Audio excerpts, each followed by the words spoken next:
Wasabi forever. Stand for something. We appreciate the blessing, bro. Let's go.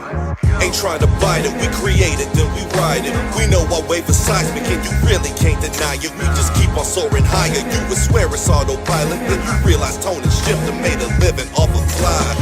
We are the wave and it's bigger than the moment. It's a movement that's progressing like the truck stick on opponents. It's time to stake our claim, it's time to bring the pain. We're battle tested, now it's time to show it ain't a game. It's time to make a lane, a different vibe, another wave. We're known for killing, shoot, even help them pick their graves. We're breaking free in chains and running towards the day. Like the victories in plain sight, we're taking flight to reach heights. These boys is tired of waiting, tired of playing, time to go. This vibe's been percolating, gaining steam to explode. Building anticipation, maybe time to reload. We paid our dues, now we're coming back to repo. We kicking doors, we ain't got no time for peepholes. We keep evolving for our family and our peoples. Ain't playing fair in this game, we just some cheat codes. We are the wave and our hurricanes on beast mode. Welcome to Waves of the Bay. With DJ Spaceship and Joker Phone.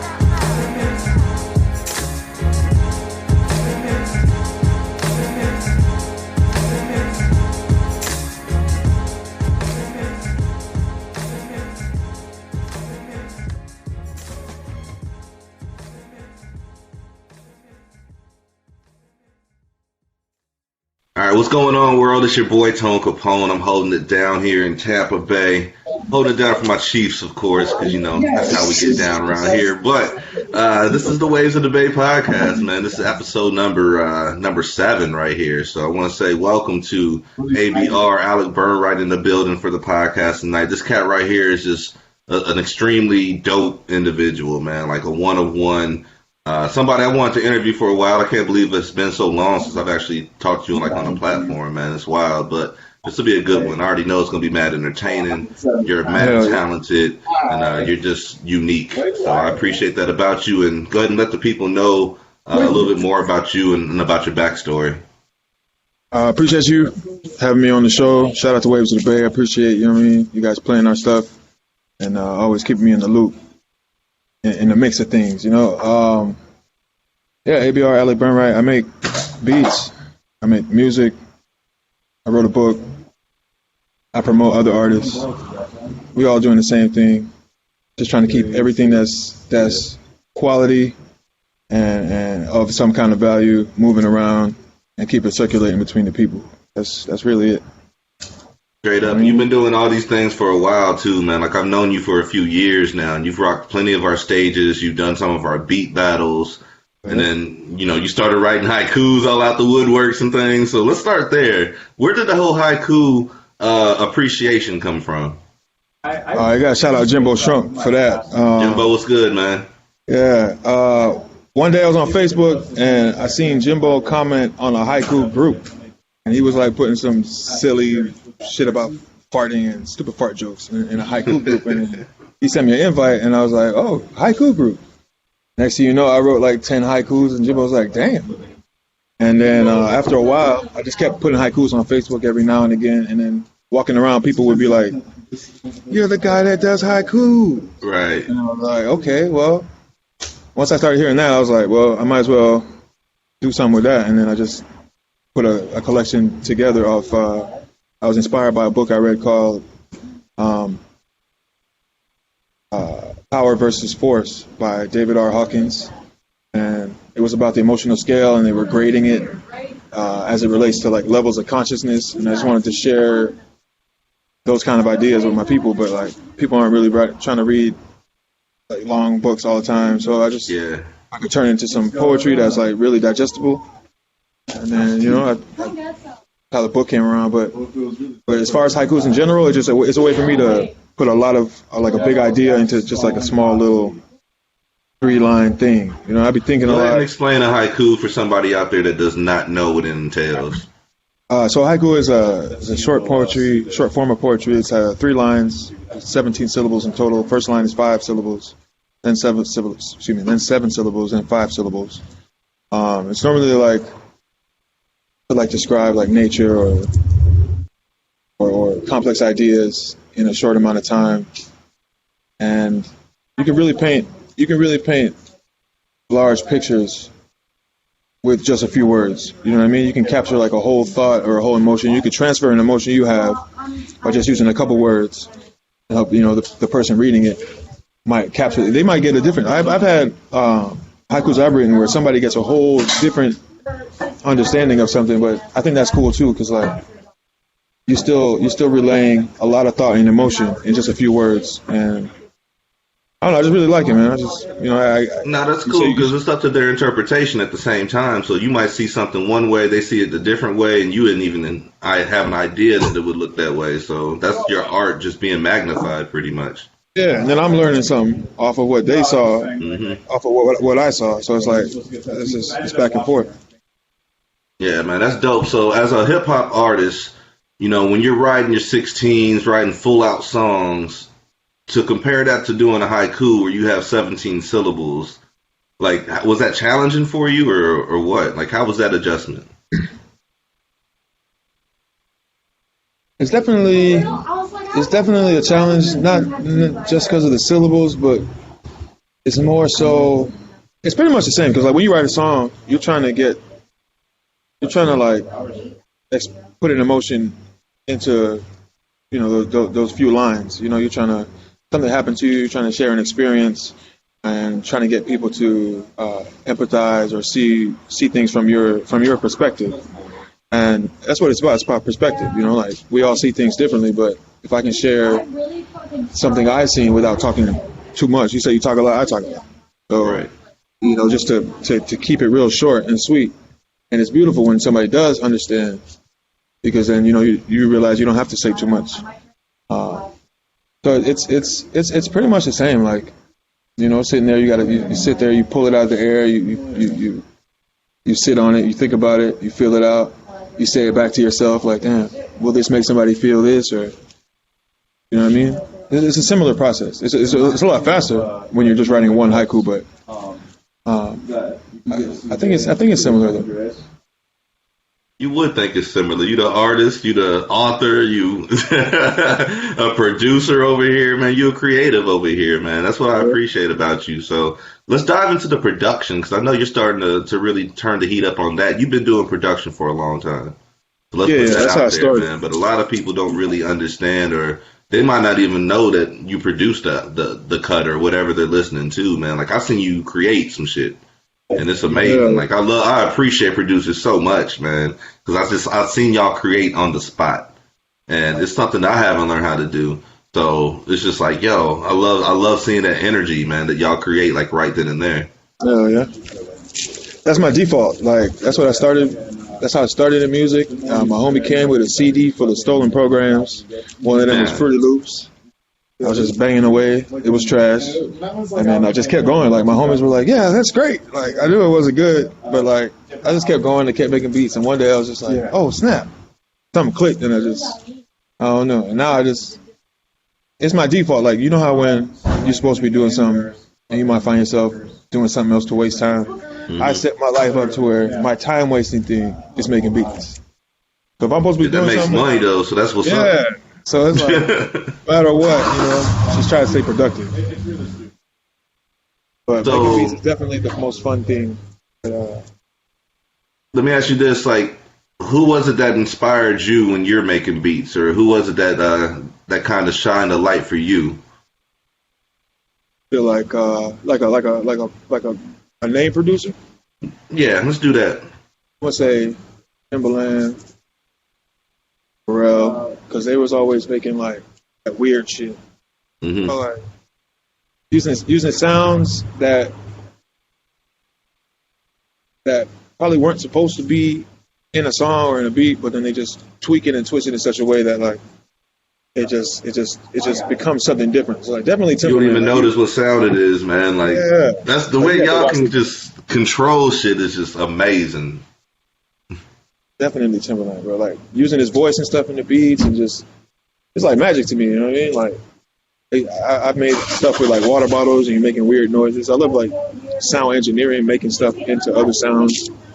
That's very interesting to me, and I just always loved the Timbaland style and the Neptune style because it was just different and weird and minimalist and all types of other words, but it was very creative. You know what I mean? So let me do this, man. You know how they got the verses and all that stuff going. Let me say I put Pharrell versus Timberland in the verses. Who's gonna come out on top on that one? Me. Oh, that's damn near a tie. It would probably be some time periods where one would be over the other, but I probably would just personally go with Timberland. I don't have no data to back it up. I don't really got songs and years on the top of my head, but personal preference, I'd probably go with Timmy, but that's not to take away from Pharrell because both of them is like, one is my left side, one's my right side. Like Timberland got like this. If I could describe his sound in my head, it's like a warm kind of sound, more drum driven and like what you call it, percussion. And then I would think of Pharrell more of melodies. So like I use those are definitely my main inspirations. Like Pharrell with the melodies and then Timberland with the percussion and the sound design. Okay. I'd watch it though. That'd be man, please. That thing be off the damn chain, yo. For real, man. Nah, man. Let me shout out Mad Smooth Music around here, man. Because this cat, he's actually the reason why we started doing producer.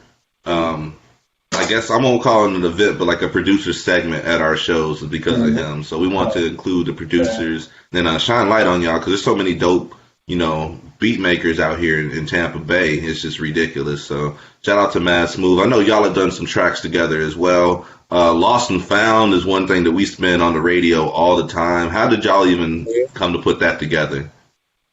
Number one, shout out Mad Smooth, big time for real. He just actually sent me like a pack of sounds recently. I've been abusing that pack. Man, I love how y'all share shit too, man. Yeah, that's a beautiful thing as well, yo. Was that the first one we did, Lost and Found? I think that was the first one we did. He actually just hit me up. Was like, hey man, I got some beats, man. Check these out and let's work. It was just like that, straight up. And then he sent me something. I was like, yo, this is tight. We started writing, wrote a phone. Sorry for the noise, bro. He sent it to me. I picked the beat, I started writing to it, recorded it, and that was it. It was a vibe. I was in a zone, like that kind of R&B ballady type of vibe, and that's what came out, And we got a few other ones, but I definitely feel like that was one of my favorite ones that we've done so far. But he's pretty busy. He's like he's a super producer, definitely. Oh, man, I haven't seen this dude in a while, man. Once the Rona hit, I figured he just been out there just grinding away because I haven't seen him at all. So I know he's out there putting in work, just like most of y'all are, man. Like, y'all producers stay on top of shit out here, man. I know you have a beat tape coming out, or else it'll probably be out by the time this interview drops. So let's talk about that, man. Like, when is the last time you actually did a beat tape? It's been a while. Wasn't it like CLP? I have some CLP beat tapes I put on Spotify. I don't really like them too much. Like, there's some things that I make that I know I like. You ever like be in the car and you about to play something and there's somebody else in the car and you're like, nah, they ain't gonna hear this. But you like it, you'll funk to it. So like, I have a lot of stuff like that, and I just been like trying to program myself to make more stuff that is more have a broader appeal. So I feel like that's what I'm on more recently. I just dropped something called the Heat Tape. And on the Heat Tape, I put it on my Bandcamp. It's coming out on the 3rd. So it'll be out January 3rd on streaming platforms. But I had 18 of my friends send me audio clips of like inspirational quotes that they either found or wrote themselves. And it came out pretty dope, just because I found that people like to be a part of what you're doing. Like people like to be included in part of the creative process. So I like to include people in it. So I had a bunch of inspirational quotes on it. It sounds dope. I have another one that I just put on Bandcamp called 4X Sample. I'll probably put that on in February, probably after this interview. And that one just has a bunch of random inspiration. I have 9 people who've like introduced it on each track, but I feel like that's my new formula, just including including the whole family that I'm building, like a whole network, a whole community, and just keeping everybody involved in the whole process. Because like, you can make a beat tape, put a bunch of beats on a CD or on stream and just put it out, but like, you know what I mean? How many times has that been done? You know, and a while ago I made one, and I asked people to. I had like a bunch of polls on social media asking what I should name it, and like there was like a crazy response on that. Everyone's like, "Oh, you should do this. You should do this. You should." I don't even know if they listened to it, but like they're real hyped to be a part of naming it. So, you know what I mean? So I figured, yeah, I do. Might as well include people in it because it makes it fun, makes it a thing.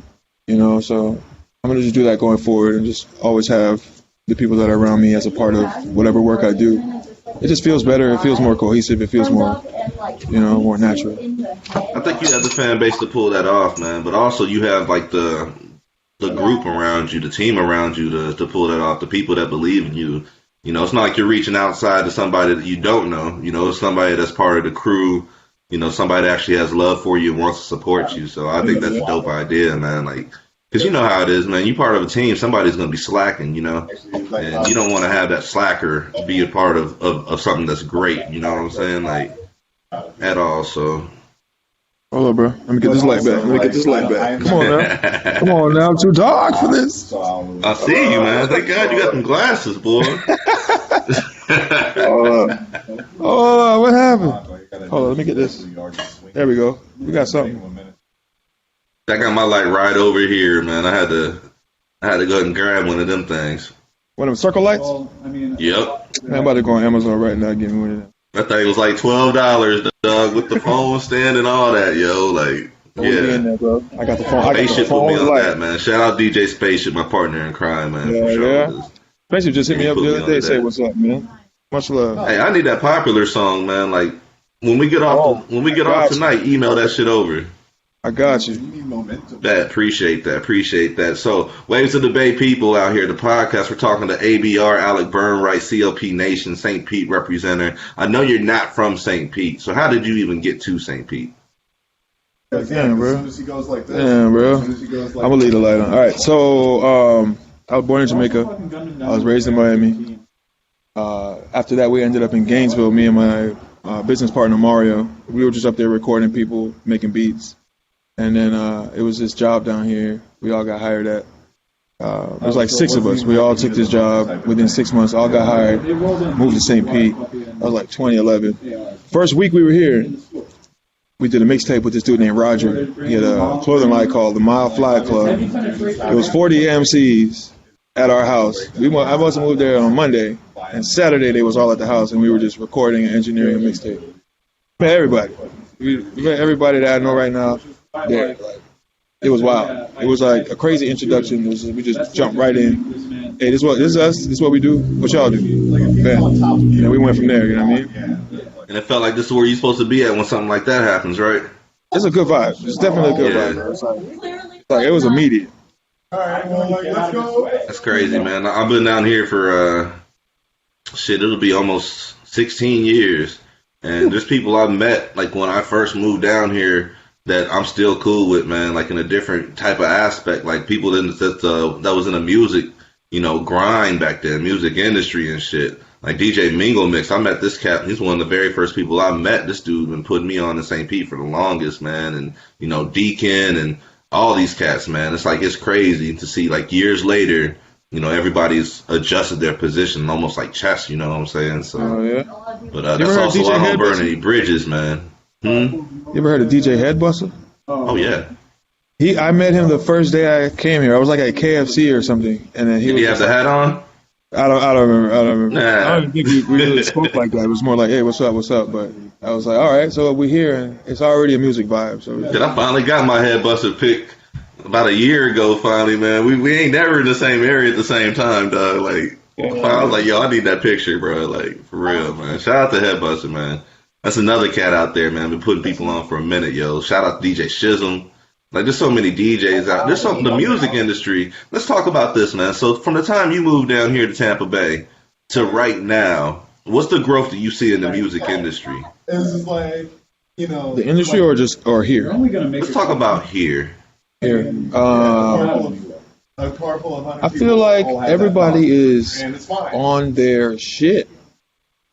I feel like everybody is, like you said, everybody has found their position, has found whatever lane they're in. They have either begun to or have been mastering it and just working at it and just, you know what I mean, got the blinders on and everybody's just hyper focused. And I think it's great. It motivates me to see everybody working. You working, I'm like, damn, I need to work. Right. You know what I mean? Like, period. So I feel like everyone stepped their game up, especially since I first got in the room with everybody. From me to everybody I know, everybody in the elevator. So only way is up. You know what I mean? So I really appreciate the growth that I've personally seen. And like live shows have gotten good.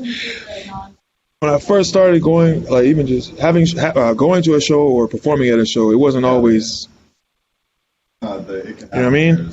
Mm-hmm. But like nowadays, like I find myself, I'll go to a show and I'm smiling like, oh shit, like this shit raw. Like your shows, raw. Like everybody's there supporting each other. The artists are dope.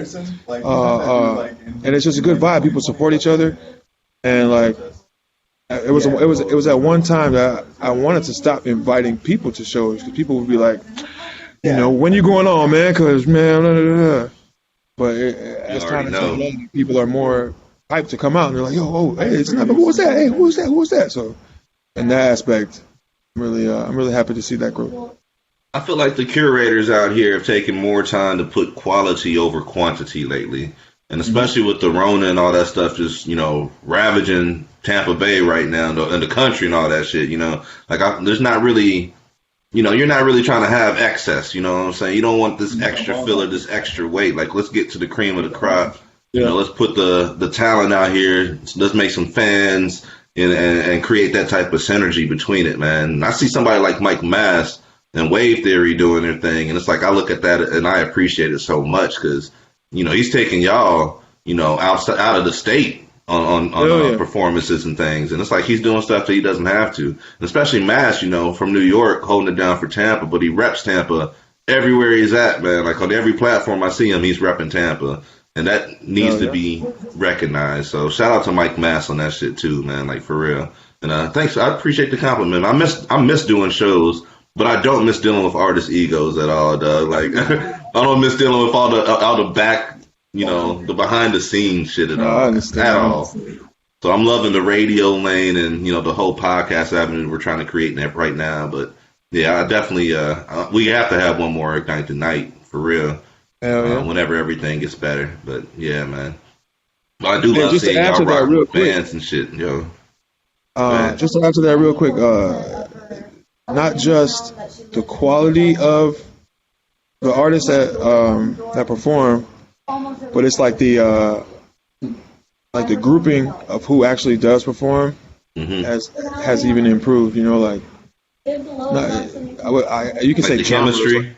Yeah, the chemistry, but like the flow of things to where like the 4 or 5 artists you might go see, they all have a certain flow to where it's like you're not going to see apples and oranges, but you know what I mean? I do. Plus y'all including other stuff like art and all that shit into it too, man. Like the spoken word scene starting to get big out here, like majorly big, and you know, it's just different elements just being all, you know, drawn together and things. Like I love what I'm seeing, like for real. I expect us to take this up another notch and, you know, get to where we need to get to as the movement goes, you know, like Tampa Bay killing shit right now, man. That's the reason why we have Waves of the Bay right now, yo, like for real.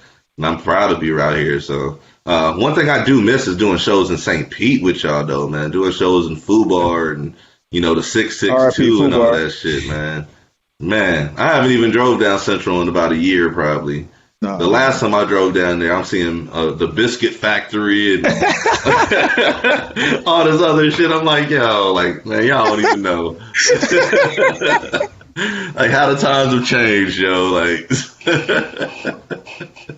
fucking Biscuit Factory, bro. Yeah, for real. The broke down parking garage or some whole other shit now. Like, what the fuck? Like, once you see them scooters, man. Once you see them scooters on the road. Things change, man. You already know, man. You already know. Let me ask you some. Let me ask you some off the wall quick. I haven't even looked at my question list right here, man. It's crazy. Yeah. Okay. So, as a producer, when you're working with the artist, what's some of the traits that you're looking for on that collaboration?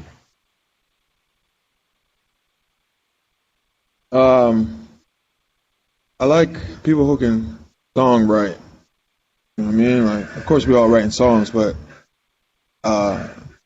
especially from my own writing, I've been studying songwriting. So I listen to people's music, and there's certain ways people say things, there's certain order of things that people say, and certain emotions people capture in certain ways. And I find myself just like, damn, like, how did so-and-so, like, why did you say that after that? Like, why did you, I mean, there's just certain things that people do, or certain vibes that people have in their writing that you know that it moves you, and you know it'll move other people. So like I look for that type of thing. Like, for example, High Yella, he made a song called Check It Out, and first time I heard that, I played it back like 50 times, and then I wrote 2 albums. It wasn't like, you know what I mean? Like, I literally wrote 2 albums after hearing this one song a bunch of times. So like, I probably couldn't even tell you what it is. Someday they'll study it and map it out and do whatever, but it's just some way that ideas are presented in whatever order, and there's just something about that when things are different, definitely different from the norm, or just you can tell it's like, you can tell it's them, you know, and it's not just like a copy of whoever they've listened to before. So I feel like that, like an originality, a certain level of creativity, and the uniqueness of that specific person coming through the writing. Definitely. All right, so I got 2 questions on what you just said. Give me some of the songwriters that you study that you are talking about, like being able to touch you like that. People don't really like him, but I'm gonna say Drake. There was one time I listened to a Drake song. I couldn't tell you what the song was, but he said a word, and I felt it in my chest. I don't even know what happened. He was just talking, and I felt the words in my chest. Not like I felt what he was saying. Like, I literally physically felt his voice. It was just like, damn, like, you just, nothing about it. The power is just coming, like, I feel the shit in my body, you know? And it's like, I don't know. Who else would I say? Man, put me on the spot. Boy, put me on the spot. Got to, man. Hold on, give it a second. Damn.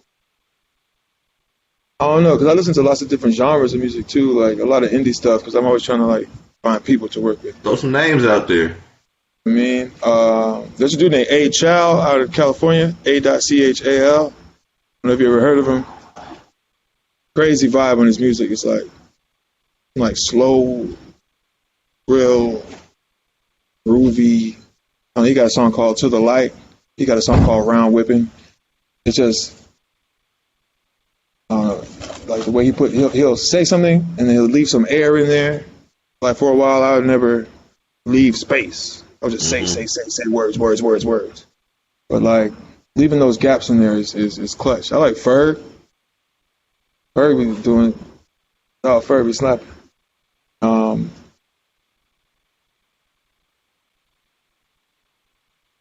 I'm trying to think who I got my Spotify. Hold up. Right.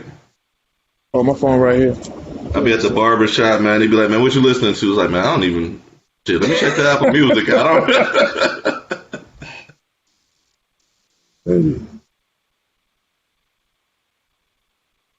Oh, there's an artist named Lauren Chia. He be singing. Killing the game.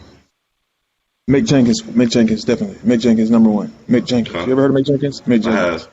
Mick Jenkins. I haven't listened to Mick Jenkins though. And I'm going to listen to everybody's name you're talking about right now too, just to give you heads up on that shit. So Lauren Chia, Mick Jenkins. Mick Jenkins put me on to the water. So he had an album called The Waters, and the first song I heard off of that, it was called was it Hanging? I'm just with my niggas hanging, and it was like for the love of the money. What'd he say?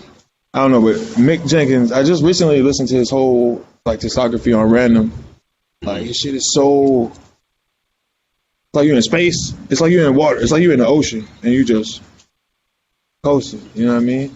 I'm gonna get all this money. I'm gonna buy all this shit. I'm gonna fuck so many hoes. Nigga, I'm gonna fuck your bitch. But it's like he's not really saying that shit. He's on some other shit. But he put me onto the water, bro. He opened my eyes because it's not like Christian music, but it's like Christian music. Okay. And you don't even realize it until like the fifth song. You're like, oh shit, he talking about Jesus. That shit just go hard, and you're like, oh damn. But definitely like I like spiritual things like that, but not necessarily like secular, like not like we sitting in a church pew, but like that shit will make you think on a higher level. About for the top of it, I'm gonna definitely go with Mick Jenkins. All right. I mean, he's just stretching my brain out. Like that's what I'm listening to all day tomorrow. I'm gonna tell you that right now. So like Pippin first. I'm gonna follow up with you on that shit. Hell yeah. All right, now let me flip this question back around. As an artist, what are you looking for out of a producer to work with?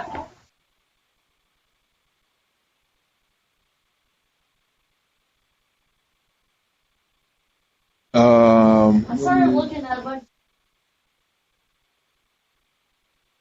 So when I listen to an album, like if I'm just playing an album, if I listen to the first 5 seconds of a song, I generally know if I'm gonna like the whole song or not.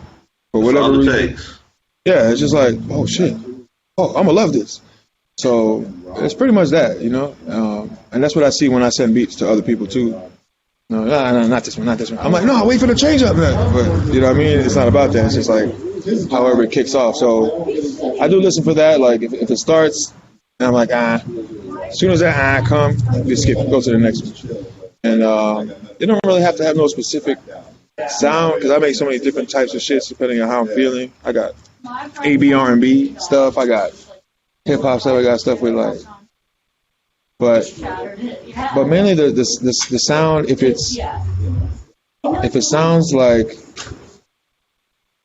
sounds unique enough for me to try something different. Like I don't like to try to do the same approach all the time.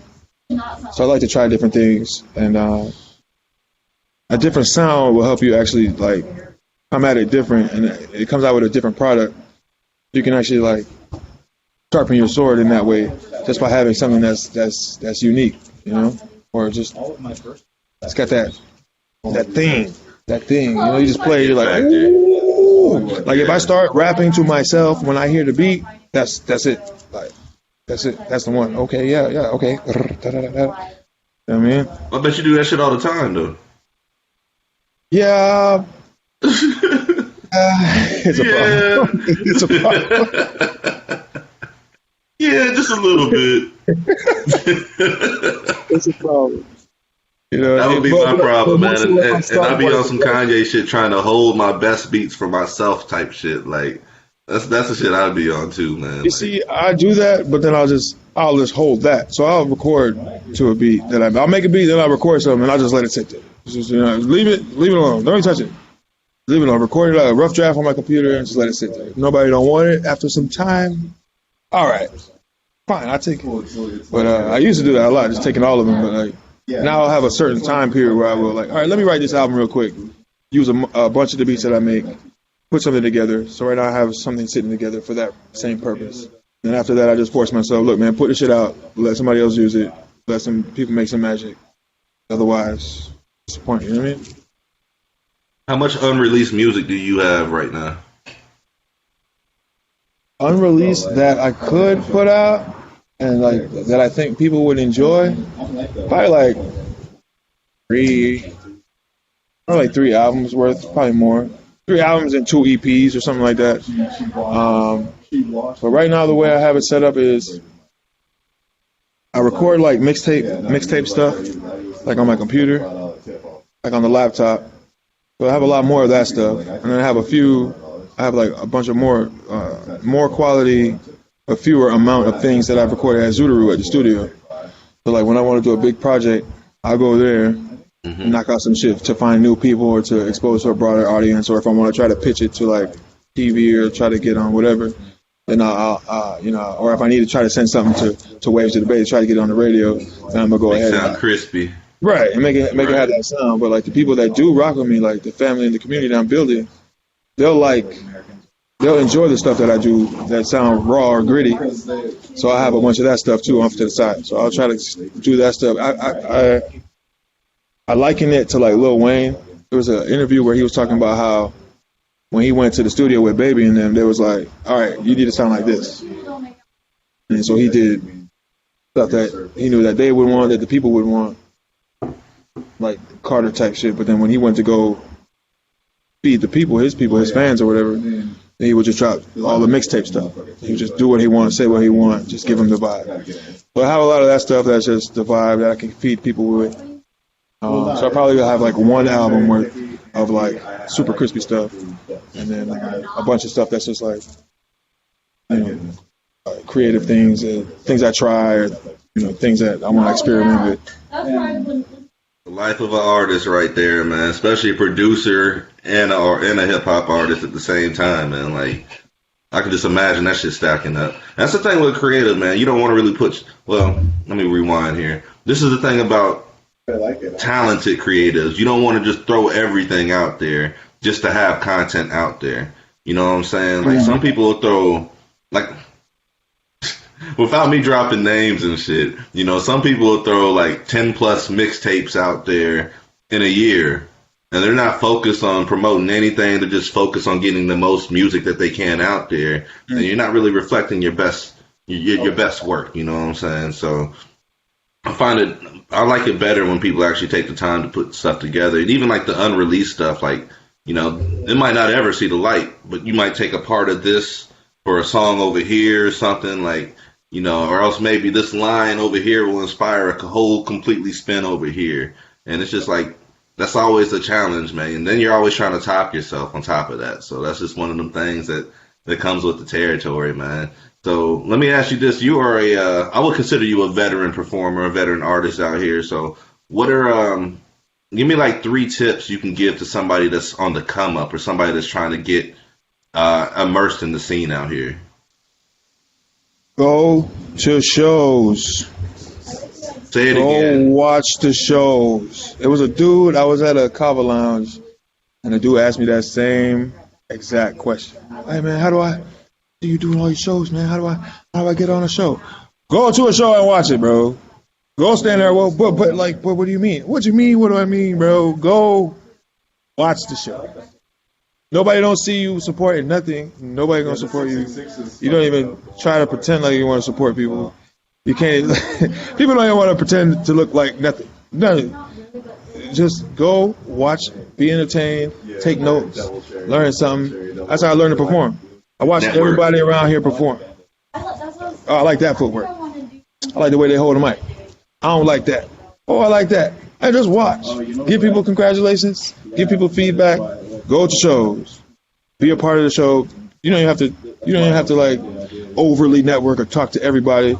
Just literally give feedback. Hey man, I like the performance, man. I think you could have done this, but like overall, that's just dope. What's your Spotify? And just be, you know what I mean? Don't be difficult, bro.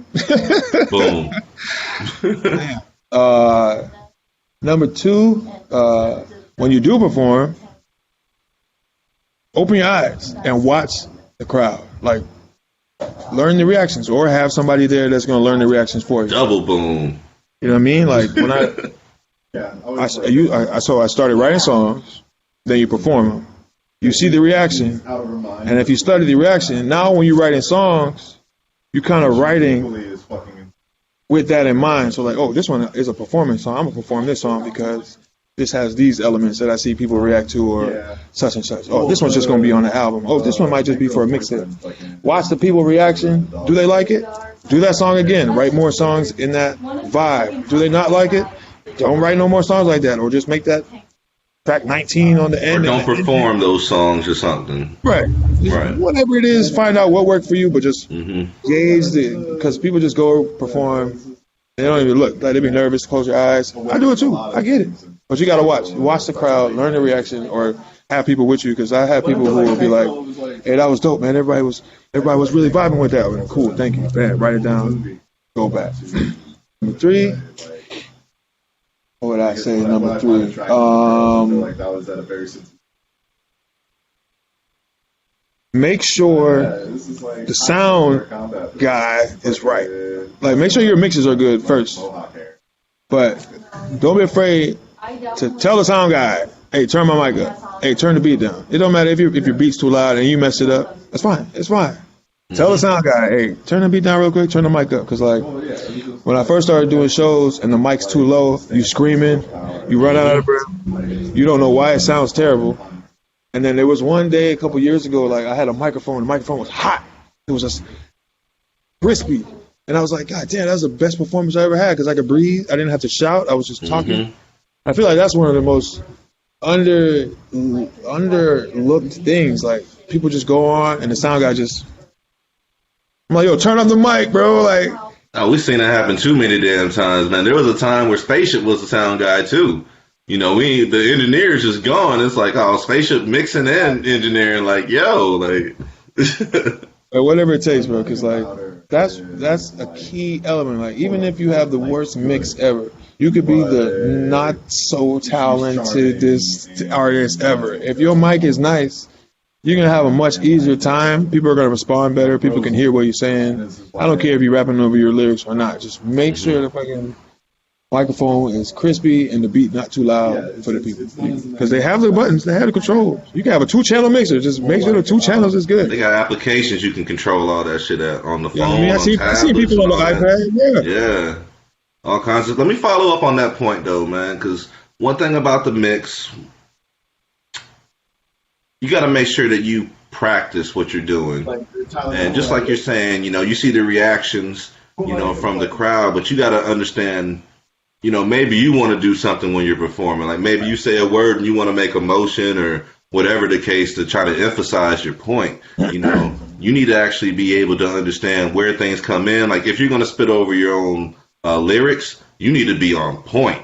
You know, it's not like you need to make sure you're hitting word for word, syllable for syllable, especially if you're going to be doing it, you know, on a high mic. We embarrass people if you spit on your lyrics and don't know what the fuck you're saying. We'll just cut the damn music off real quick and see what the fuck you going to do. And that shit, I'll be sitting back there like, oh, here we go. Like, here we go. Get back but for real, it's like, you got to put that practice and that repetition in it, and it goes a long way. And one thing about it, like, I tell artists all the time, when you're on stage, once I give you that mic, this is your time. So do with it as you please, man. If the crowd ain't fucking with you, man, stop the music and talk some shit. Do what you got to do, but this is your time, and seize the moment, man. Don't nobody know if you fuck up except for you. And this is one thing H taught me. If you're rocking a mic and you forget a lyric or something, you could just pull it back a little bit. You know, like, there's things you can do that nobody else will know is fucking up except for you. So just take that to heart, artists out there, man. Be a student of the game, man. Study other performers, just like you're talking about, bro. Open mics is gold.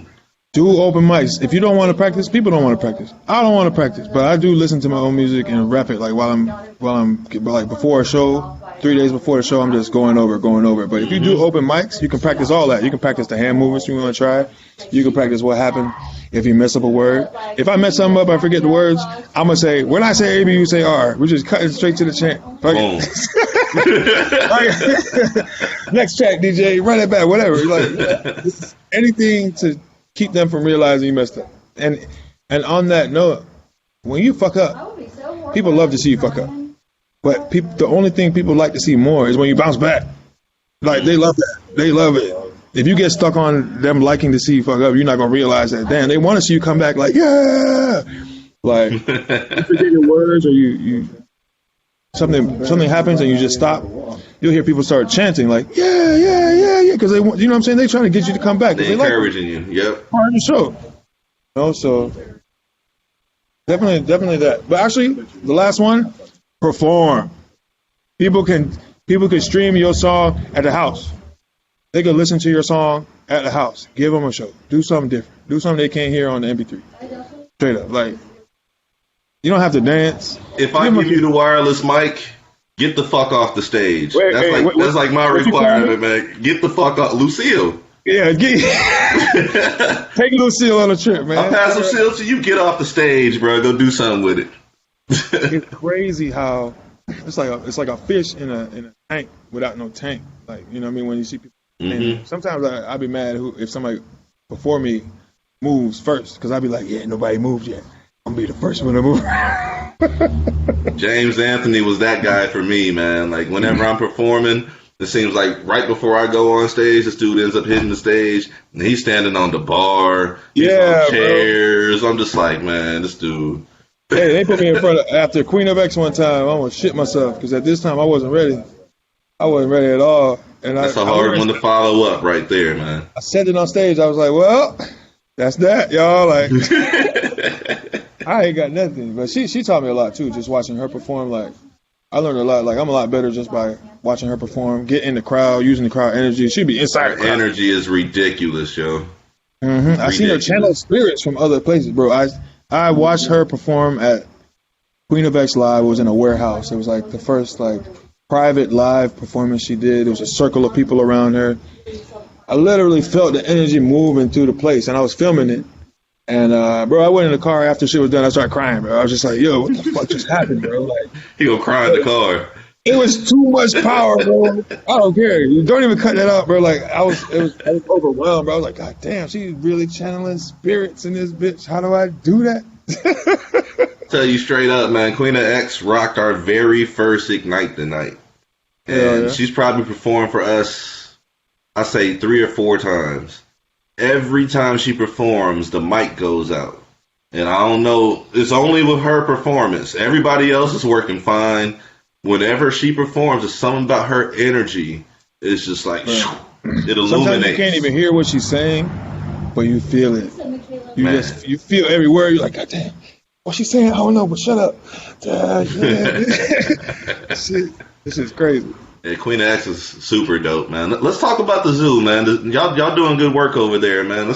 Let's talk about everything that's going into the Zoodaroo and everything y'all got going in St. Pete, man. Zoodaroo. Down there on 34th Ave, you ever see that big light blue mural on the side of the wall with the panda on it? That's where it goes down. It's a family, man. It's a family. Talk shit. It's all love. It's all steel sharpening. It's all practice. You know what I mean? That's a dojo. You go there and come out better every time. You know what I mean? You got acoustics, Yella, KO, Mackie, Ratchet, me, and Zoo, and whoever else is being added to the repertoire. But that's really all it is, man. We go there and there's nothing spared. Nobody is spared in or outside the building. You know what I mean? Like, sometimes you be around people who are shy to tell you where you fuck up or how you can do better, but ain't none of that. You feel me? It's like it's always real. No, that's just trash. Do that again. Oh no, don't do like that. You can do this. So every time you go there, you come out, you're always like on a higher level. You know what I mean? And you always know that it's coming from a real place. So that's my bros, man. I really fuck with them. I love being around there. I love the vibe, and we always got work pumping out. Everybody's always got something pumping out of there, so we just try to keep it rotating, Yeah, it's a bunch of grinders right there, man. Shout out to Mackie, man. I haven't seen Mackie in a long minute, man. It's crazy, like the whole Ronin and y'all being across the bay. Like I see you here and there, the events. I don't even be out like that much, but I just think about those times we had in St. Pete for all them years, man. Like we see y'all every first Saturday, man. Everybody be out kicking it, man. Like for real, bro. Corona started, bro, and I went to New York with Mike and them, Wave Theory. It's like we had just gotten back, and then Corona started. And then we went again at the beginning of this year, and they've taken several other trips. But I was fortunate enough to go with them to New York those 2 times, and it's like, while you're there, everything's shut down, and everyone's like, can't do nothing. And then meanwhile, we're like over here doing rap shows. It's like, yo. I want to hear y'all talk about nothing you can't do, man. We on tour in the middle of this shit, bro. Like, we masked up, stores closed. So I don't know, man. Crazy. Let's talk about the New York trip, man. Was that your first time being in New York? The first time you went there? I feel like I've been there like as a kid, passing through for whoever family, auntie, cousin wedding or something, Mm-hmm. and then staying over there at my cousin's crib a couple times. But being there as adult life, exploring and just hanging out, yeah, definitely the first time. Just definitely the first time performing there, but yeah, we definitely got a chance to like explore, catch a train, ride around, see the sights, enjoy Manhattan, see Times Square and all that. So that was really dope. That was actually really, really dope. We were walking around, yelling, smiling and shit. I'm like, bro, if you don't stop smiling, bro, we are broken miserable. We broken miserable right now. I don't want no problems, bro. These motherfuckers out here, bro. Oh, they watching y'all too, man. Y'all look like some tourists and shit, man. They watching. I already know. Nah, Yeah, I love New York, man. Wifey's from Manhattan, so I've been in New York with her probably 3 times. I went another time with my college roommate, and New York's cool. I just could never live there, man. There's way too many motherfuckers out there. Bad. But I love the train. I love eating food wherever the fuck I'm at any time of day.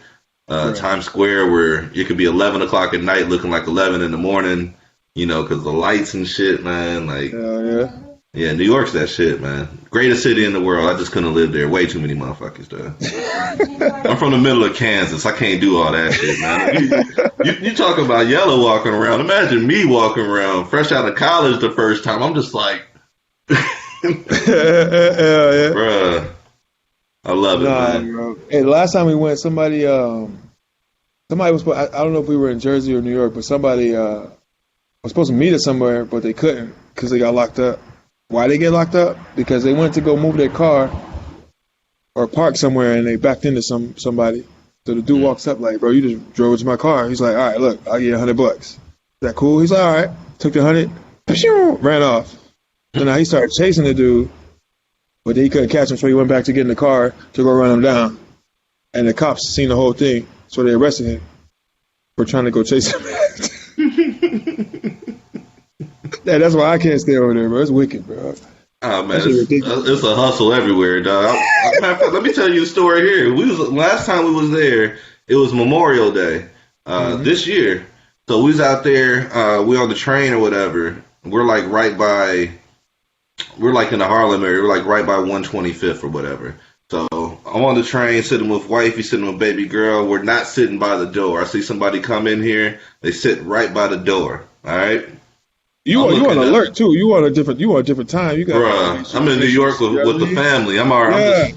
I'm in New York. I'm eyeballing everything. So I'm looking out the window and I see a dude standing here, like right by the door, and I see another dude standing at the other door. And I'm like, I wonder what the fuck they doing. Oh, shit. I seen old boy give him the nod. Buddy, we're reaching into the train, took this lady's cell phone, ran the fuck off. Doors closed, gone. I'm just It's like, a move, bro. I'm like, yo, like you can't even be on your cell phone in this piece, dog. Like, that's New York. Nah. Broken miserable. Nah, we ain't got nothing. Nope. It's just amazing out there, man. For real. This is the Waves of the Bay podcast. We're speaking with Alec Burnwright, St. Pete representing, one of the dopest individuals, lyricist, author, producer, hip-hop artist, performer, entrepreneur, let's talk about CLP Nation, man. Let's talk about CLP. Y'all killing shit, man. That thing's been going as well. Like, you don't even use your own platform for yourself. You also put other people on. And that's remarkable right there. CLP. Carmel Labs Productions. That's the name of our company, of the LLC. Me and my guy Mario started that, just making beats. When we got here and we met all these artists, I was like, damn, well, it was a blogging era, everybody blogging and stuff. So I was like, let me try blogging some stuff because I like listening to underground indie music. So I was sharing music that way. That was cool for a while. And eventually I just shut the site down.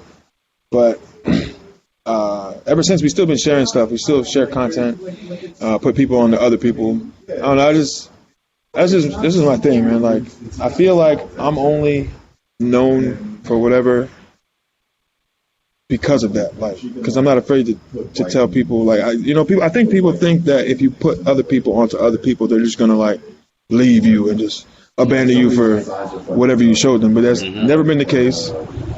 And never won't be the case. Like I did a song with a guy. I did a song with Rival, and shout out to Rival. He been taking them crazy pictures now. Man. Anytime I see one of his audience, He changed the game up all the way with that shit, yo. Like, for killing real. it. It's just clean as fuck. Anytime I see one of his audience, they're like, "Oh, hey, you're that dude that did the song with Rival." It's never like, they don't switch sides and just become my fan. You know what I mean? So it's like when I seen that, I was like, "Look at that! I can share people's stuff forever and ever." And the only thing that's gonna happen is if they like it, they're gonna thank me for it and appreciate me for showing them something dope. And they might follow them too. You know what I mean? So just based on that, like, I love showing people other stuff because, like, I'm inspired by all this stuff. I learned to perform by watching people perform. I study people's music. I study art. I watch everyone's stuff. I like it. I share it. That's like So that's the whole basis of CLP, just keeping dope shit in circulation, you know? Like, so now, the video is the video era. Now we're in the 15-second era.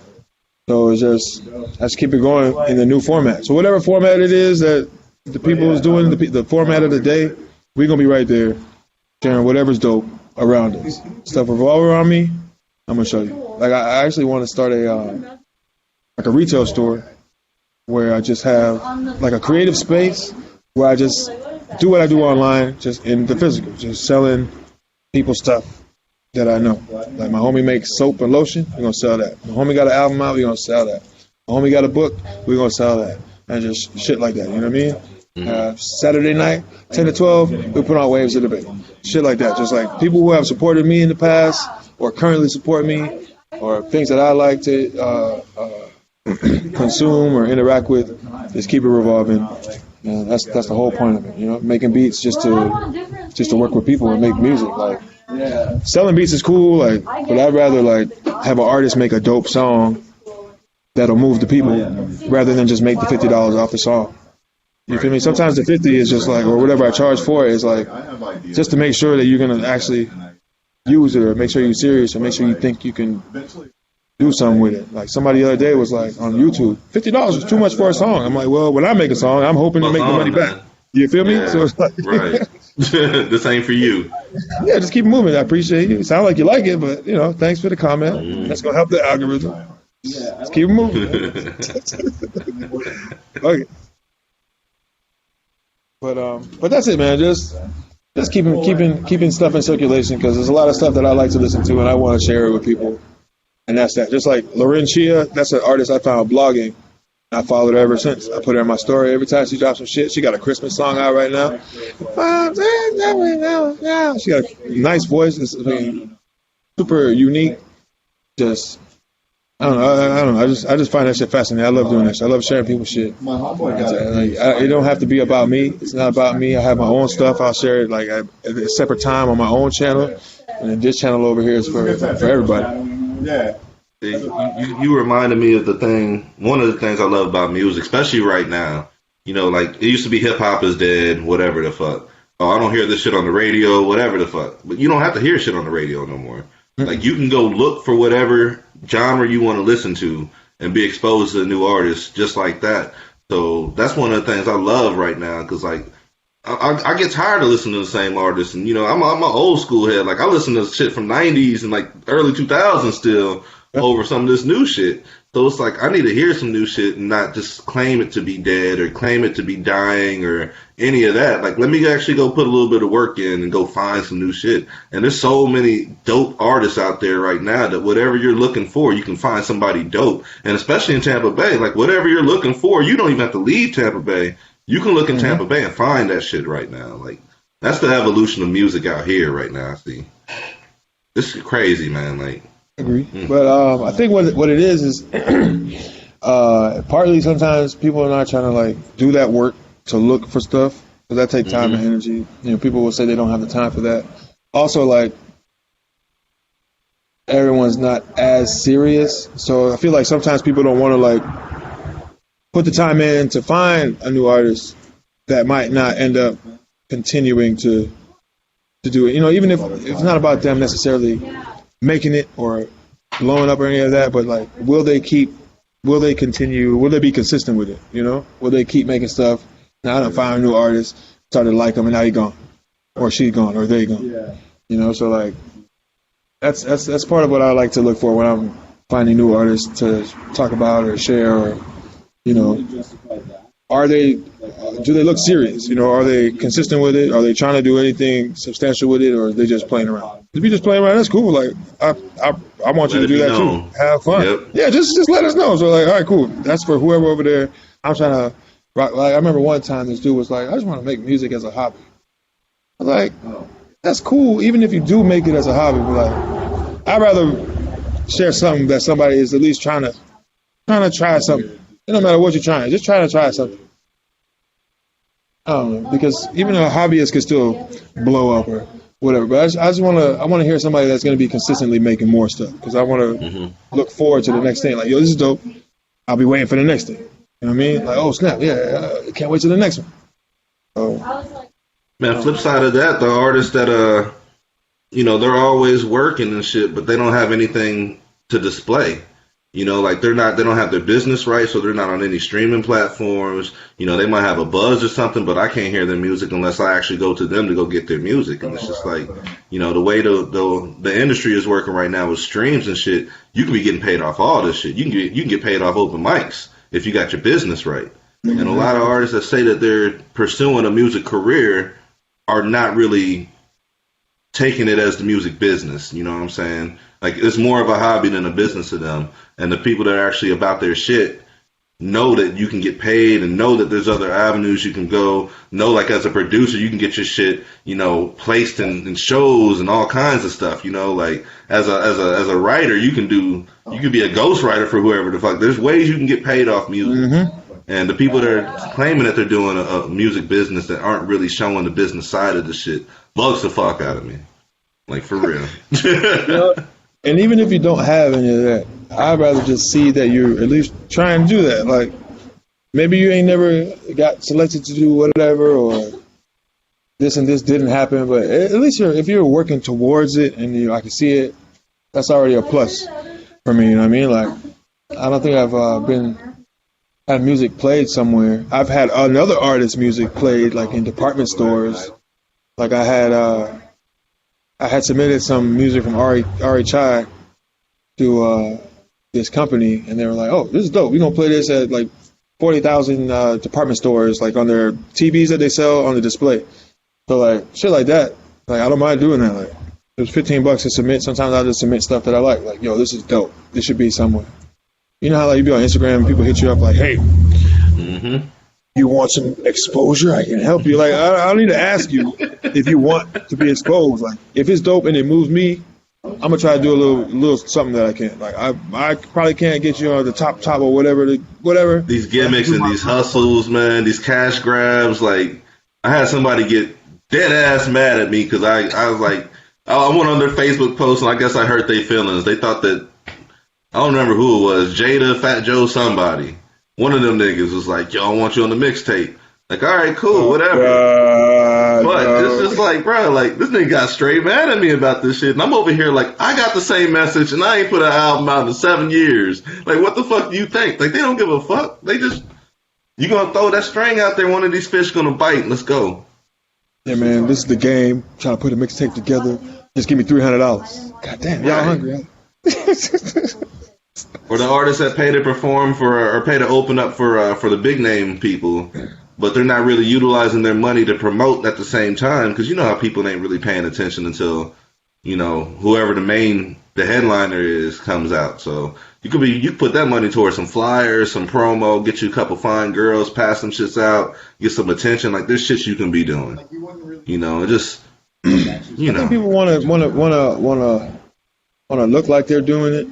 And that's fine. Like, hey man, if that's what you want to do and it's working for you, go ahead. Like, stunt, make it look like it. Do it. Maybe you want to do it for the girls. You want to do it for whatever attention. That's cool. Just like I just probably skip past it. You know what I mean? Like, it's like, you know, I don't think I ever paid to open for anybody. But I've been on sets where somebody else paid over somebody. I've been, in fact, the largest crowd I had was 1,000 people. It was MGK. I said some shit. The crowd went wild. I was like, hey, this is cool as fuck. I'm gonna try to do this shit because like it was fun. It was cool to see the crowd react. Like, damn, they actually like this shit. Like a large group of people fuck with what I say. So I've been trying to do that. I don't really go too much with the opening for people. I just don't care. Like, I know it works for whoever it works for. I'm not taking it away from them. Congratulations, keep doing that shit. Me, I just want to try to. I just want to get straight to the people. That's why I have my Bandcamp. I make a song, put it on my Bandcamp. See who that out of who rocks with me, who will donate $2 to this.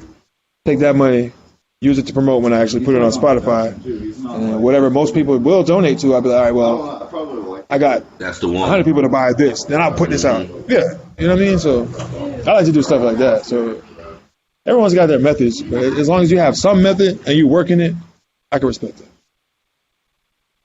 I want to completely change up with you and get to the book. And Yeah. I want to talk about what's some of the things going into, getting a book published that you didn't anticipate, having to do. Math. I had to use a calculator to get the specifications right on that bitch. But so I wrote the book 2018. I had an artist, Zucani Rain. You can find her on Instagram. He did the illustrations in the book. So I wrote the book, got the illustrations done, put it in Google Docs, had it sitting there. Had it sitting there until August of this year, 2021.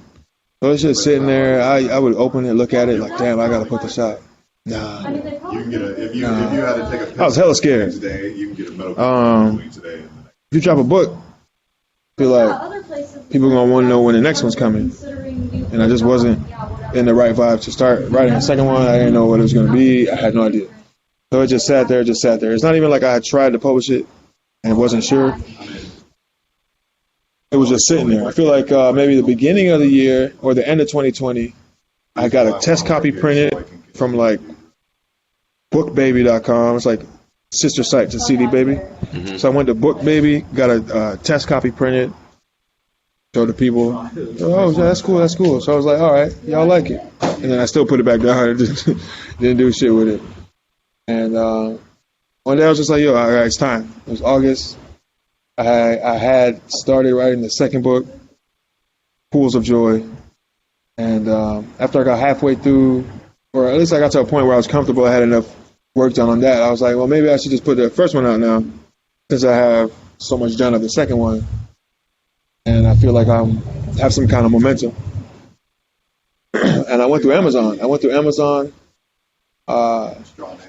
At first, I was trying to see if I could get it published through a publisher. But I was like, I can already sell my own music on the website. I can record a song on a USB mic and then sell it on my, on Bandcamp. Mm-hmm. Why can't I just self-publish it?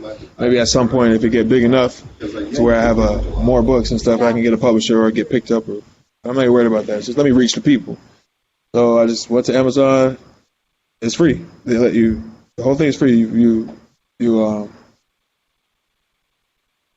design the cover. You just meet all the specifications depending on the page count. And the hardest part about it was after writing the book was like setting up the actual size of the sheet, like the document that you upload to get it all uploaded. So I had to use a calculator, like 0.17 times 46 pages times all this stuff. But after that, it was smooth sailing. It took a week. I had to call my sister because she has a bunch of books uploaded, and I couldn't figure it out. I tried it. They're like, nah. I tried it. They're like, nah. I called my sister. I'm like, help. What do I do? So she told me to use Canva, this website, Canva.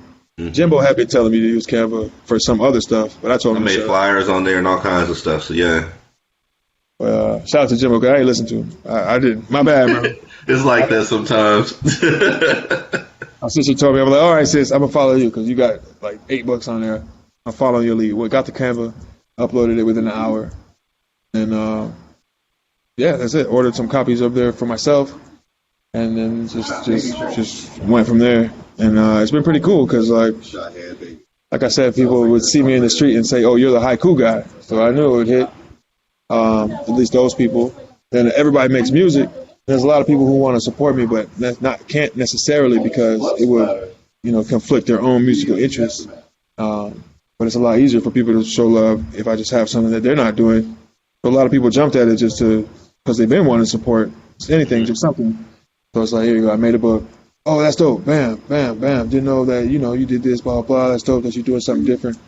And it's been a cool experience, just being able to try something different, because I don't want to stop making music, but I don't want to necessarily, I'm not going to force, like I'm surrounded by artists. I'm not going to force all the artists around me, or be mad that they don't want to support, because I get it. We all trying to do the same shit, so let me try something different.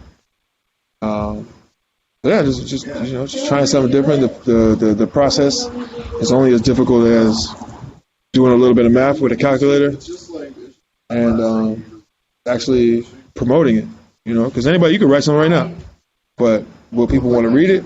I don't know. But I found that people want to support, and they'll support you. It doesn't really matter what it is. The feedback comes after, as to whether they like it or not. But if they want to support you, they're going to support either anything you do or something that they can support. You know what? I can support this book because it doesn't, interfere with what I do, and I've been wanting to. So, bam. They might not have read it yet. They might not have looked at it, and then maybe later they'll come back and be like, "Yo, that's dope."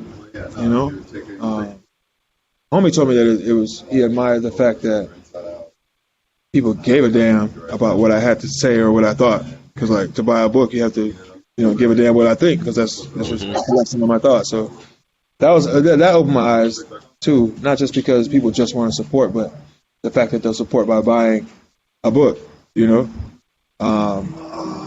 I think that was dope, because they can choose what they want to support. I made the wristbands, limited run, or shirts, and people will buy that stuff.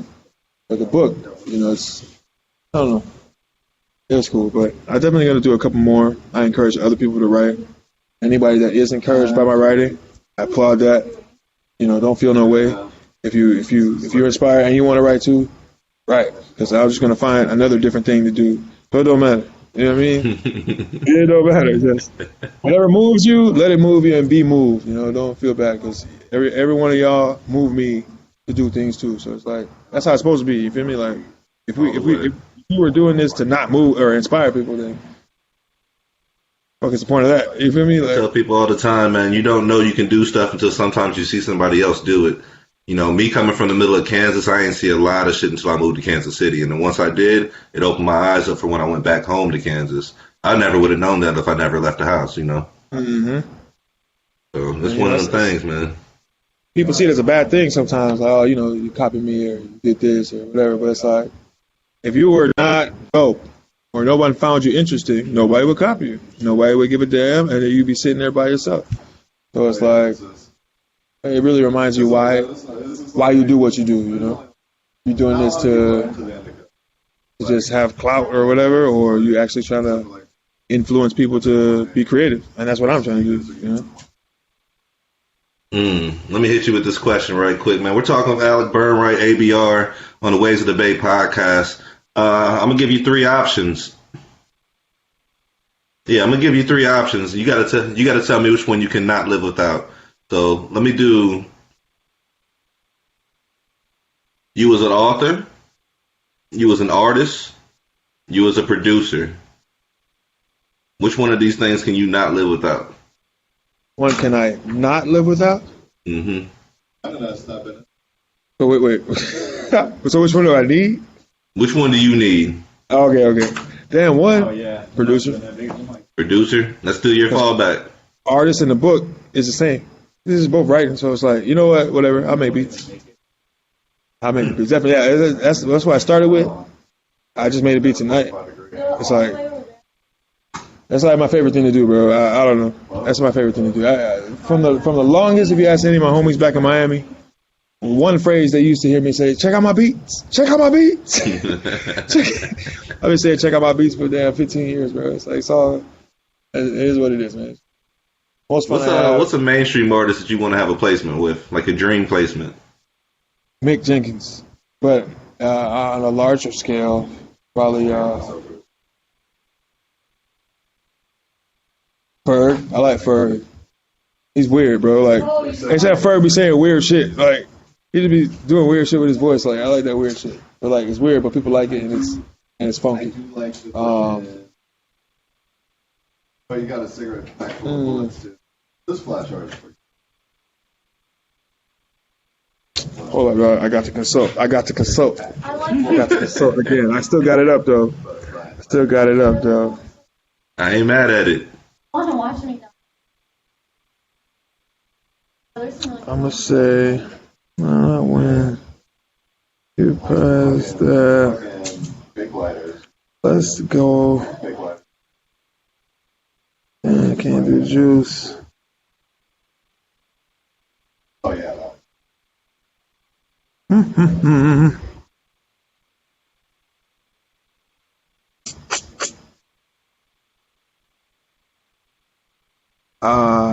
I would do something with like Cole or Lil Baby. Lil Baby's like the new Wayne. He just be just. Yeah, I like Lil Baby. Baby be snapping, man. Yeah, that would be dope. But I feel like Chesky. And he look real humble. You know what I mean? So it looked like a cool experience. That's dope right there. All right. That's what it is right there, man. Let me ask you one more question before I get up out of here. Being from Miami, who is the king of Miami? Would you put Trick Daddy up there or would you put Rick Ross there? Hey. Hey, right on time. Hey. What's up, man? Rose, you cool and everything. But I'm going to go with Trick, man. Trick love the kids. I'm an old head. I'm going to go with Trick. I swear, all y'all Floridians, all y'all native Floridians, like Trick is like, he's like y'all's Tech 9 to me. You know what I'm saying? But Tech ain't got nobody to compete against, so it's just like Ross dropped his first album when I first moved down here, man. Ross has been like my whole Florida experience. What did you drop first? Port of Miami? Yep. It was 05. That shit went hard, though. No, in fact, it was 06. It was 06. Ross been doing his thing ever since. Rose! Yeah, you seen where he walked off 85 South? Sometimes you gotta do that shit. I know I done left some people sometimes before, too. Like, hey, I'll be right back. Bro, he's like, I'm gonna go use the bathroom and take my jacket off. Hey, Ross had to go. Damn, fuck us, right? Hey, fuck it, man. That shit hilarious, man. Cheap love the kids. Tuck that hey, ice. ABR. You ain't iced out. Yo, what's up? Yo, drop your social media information so people can find you, man. You can find me in many places at @AlecBurnRight. That's Alec Burnright. And or CLP Nation, Carmel Labs Productions. @CLP Nation. The book, the haiku book is called Hut Hut Haiku, HUTHUTHAIKU. Feel free to follow any of those three. Alec Burnright's the main thing for me. CLP Nation is where I promote other artists, and Hut Hut Haiku is where I have the promotions for the book itself. Man.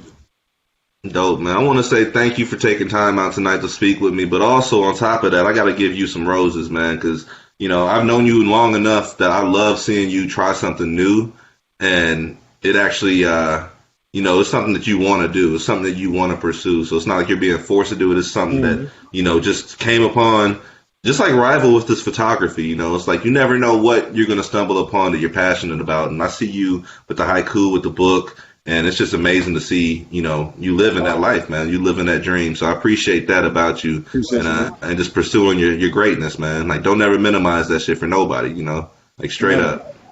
But this is Tone Capone with Ways to Debate, a podcast. Alec Burnright, ABR, St. Pete representative. I call him part of the St. Pete elite. He's one of those dope motherfuckers. If you haven't listened to his music, it's raw. And it's different. Every song is different on top of that, man. Like, it's all versatile. So make sure you take a listen to him. Make sure you follow along with the book, get the haiku going, and just follow along with the people we got doing big things out here in Tampa Bay. This is the reason why we have the Ways to Debate podcast. We can't talk on the radio like we want to and interview people the way we want to and get, fully in depth. So we had to create a whole nother lane to do that shit. And, once again, thank you for being part of this lane and being part of this journey tonight, for real, man. Hell yeah, much love, man. I appreciate you having me on. Thank you for spinning all of our stuff on Waves of the Bay. Thank you for spinning everybody shit on Waves I of the Bay. got the uncut, the unreleased Kino Sabe produced joint, the Neo. That thing be riding, yo. That thing be riding, man. But for real, R.I.P. man. Kino Sabe too. Hey, I need all that shit. Let's go. That popular shit, I need that shit right now. I got you. I'll send it as soon as we log off. All right, bet. That's what it is, man. World, y'all be easy. Alec Burnright, you be safe. This is another edition of the Waves of the Bay podcast. Once again, I'm Tone Capone. Follow me on all social media. You can actually follow us at all social media at Waves of the Bay. Hit the webpage tone-capone.com. I spell my name with a K, so if you spell it with a C, you will not see me. So just make sure you spell it correctly. You'll see all the logos and everything. And we'll catch you on the flip side, man. Spell the name right. Yeah, I got that shit from you. Y'all be easy. All right, peace. It's Kino Sabe forever. Stand for something. We appreciate the blessing, bro. Let's go. Ain't trying to bite it, we create it, then we ride it. We know our wave is seismic and you really can't deny it. We just keep on soaring higher. You would swear it's autopilot, then you realize Tone and Shift and made a living off of fly. We are the wave and it's bigger than the moment. It's a movement that's progressing like the trucks stick on opponents. It's time to stake our claim. It's time to bring the pain. We're battle tested, now it's time to show it ain't a game. It's time to make a lane, a different vibe, another wave. We're known for killing shit, even help them pick their graves. We're breaking free and chains and running towards the daylight. The victory's in plain sight, we're taking flight to reach heights. These boys is tired of waiting, tired of playing, time to go. This vibe's been percolating, gaining steam to explode. Built in anticipation, maybe time to reload. We paid our dues, now we're coming back to repo. We kicking toes, we ain't got no time for peepholes. We keep evolving for our family and our peoples. Ain't playing fair in this game, we just some cheat codes. We are the wave and our hurricanes on beast mode. Welcome to Waves of the Bay.